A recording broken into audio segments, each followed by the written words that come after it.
नमस्कार मित्रांनो आपण बघितल्याप्रमाणे 8 जिल्ह्यांमध्ये आपल्या सरकार सेवा केंद्राच्या जागा आता निघालेल्या आहेत। तर मित्रांनो आपण तर अर्ज करतो, परंतु यासाठी संपूर्ण ज्ञान आपल्याला नसते। कोणकोणते डॉक्युमेंट अपलोड करावे लागतात, कोणकोणते काय लागते, आपल्याला कोणत्या डॉक्युमेंटमधून शिल्लक मार्ग मिळू शकतात मित्रांनो। तर मित्रांनो आजचा व्हिडिओ खूपच खास होणार आहे। आजच्या व्हिडिओमध्ये आम्ही संपूर्ण माहिती आपणास देणार आहे। तर मित्रांनो ही माहिती मी स्वतःच्या अनुभवातून आपल्याला देते, ती म्हणजे मी एक स्वतः आपले सरकार सेवा केंद्र चालक आहे। तर मित्रांनो मला 5 वर्ष झालेले आहेत आणि मला ही आयडी मिळण्यासाठी, आपले सरकार केंद्राची आयडी मिळण्यासाठी मला कोणकोणते अडथळे निर्माण झाले डॉक्युमेंटसाठी, तर ही संपूर्ण माहिती मी आपल्यासोबत आज शेअर करणार आहे।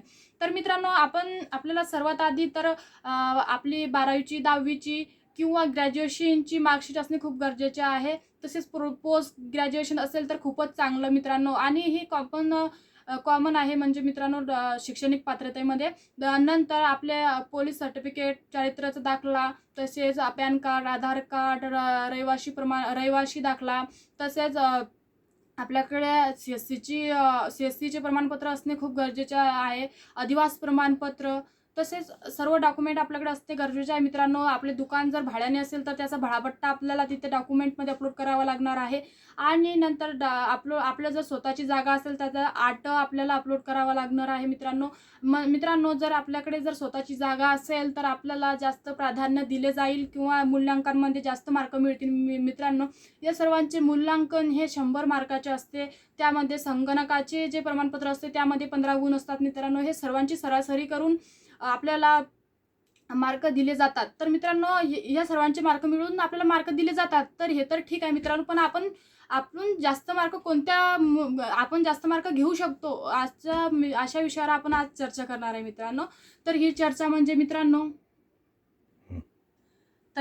ज्यांच्या ज्यांच्या जिल्ह्यामध्ये आता 8 जिल्ह्यांमध्ये आपल्या सरकार सेवा केंद्राच्या जागा प्रसिद्ध झाल्या आहेत, त्या 8 जिल्ह्यातल्या सर्वांनी ज्यांची इच्छुक आहे आपल्या सरकार सेवा केंद्र घ्यायची त्यांनी आता ऑनलाईन अर्ज चालू झालेला आहे। तर मित्रांनो ऑनलाईन अर्ज करावा।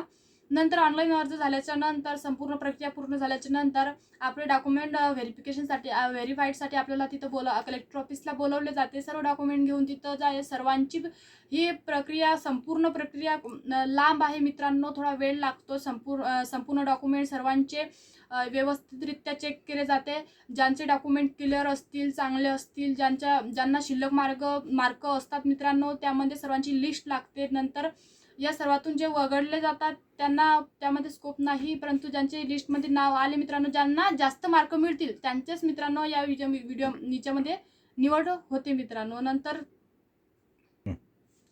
तर मित्रांनो आता आपण आपले डॉक्युमेंट व्हेरीफाय झाल्याच्या नंतर जर आपली निवड झाली तर मित्रांनो आपल्या ईमेलवर किंवा जशी जशी प्रोसेस पुढे ढकलत जाते तशी आपला जर निवड होत असते तर आपल्याला ईमेलवरती मेसेज येत असतो मित्रांनो।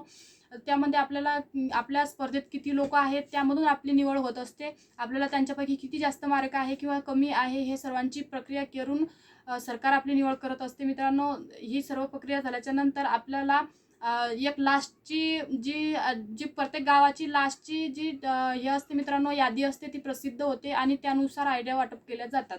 तर माहिती आवडल्यास व्हिडिओला लाईक करा, शेअर करा, चॅनलला सबस्क्राईब करून घ्या।